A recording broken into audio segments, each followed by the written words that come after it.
Let's be honest with each other. It sucks to see a legend like Frankie Edgar go out that way.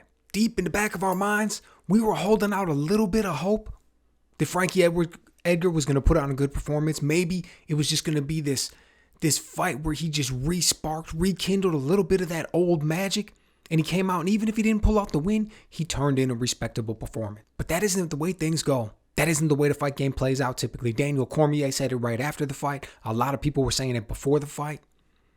You get in there, you're an older fighter, you lose a little bit of a step, and you get some young savage, and he can't wait to make his name by tearing your head off. And that is exactly what we saw here. My hat's off to Chris Gutierrez, man. What a performance. As soon as this fight started, you saw some good footwork by both men, a little bit of feints, a little bit of movement, a lot of quickness. And it was easy to think that that was the Frankie Edgar that we had always seen. But I would say about 45, 50 seconds into the very first round, we saw Chris Gutierrez land a spinning back fist, another left hand, and a couple seconds after that, he landed a nasty low kick. And just off of those 3 strikes right there, the way that Frankie moved, or I should say the lack of movement, the way he ate those shots, just the look on his face from him, you could tell that he wasn't at the level that he needed to be at. He got caught with those shots far too cleanly. He looked like he didn't see him. They looked like they stunned him a little bit. It was way too early in the fight for that type of a reaction. And it wasn't too long after that we saw the curtain get closed.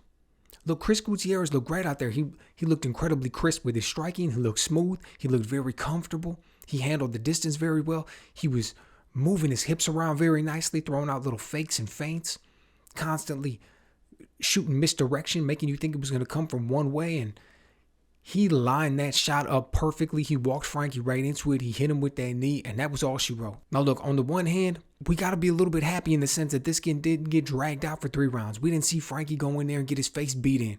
We didn't see him sustain punishment. We saw him go out there, get caught with a nasty shot, and that was it. He was even able to give the post-fight interview.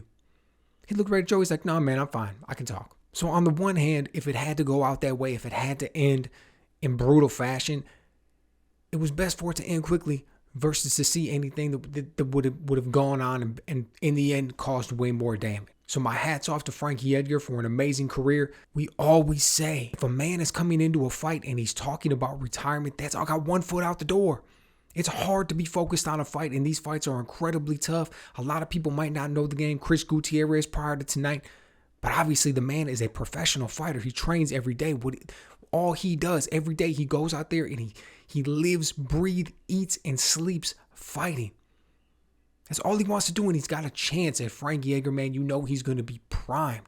If you got 1 foot out the door, you're thinking about retirement, you're talking about spending time with the kids and doing this with the family, and where am I going to travel, and man, I'm going to start up a podcast or whatever it else is that you're thinking about. Your mind is not focused on the fight, and that's not what it needs to be when you're stepping in there against a young savage. So look, my hat's off to Frankie Edgar on an amazing career. My hat's off to Chris Gutierrez on a great fight right here. And let this be a little bit of a lesson to all the other fighters out there in the sense that when it's time to retire, of course you don't want to stick around too long. Of course it's time to retire. You don't want to eat too much punishment. We've all seen that happen plenty of times. It's a cautionary tale. But when you're still fighting, be 100% focused and in the fight game. Because if you don't give it 100%, you're going to run into somebody who does. And that's never good. So let me know what you guys think. Did you see this one going out? Did you think that it was going to end another way? What did you think about Frankie's career as a whole? What did you think about this one? And what do you think is going to be next for Chris Gutierrez? Did he just fight an old Frankie Edgar, or is he really coming in with his own now? Is he really going to be able to make a splash in the division?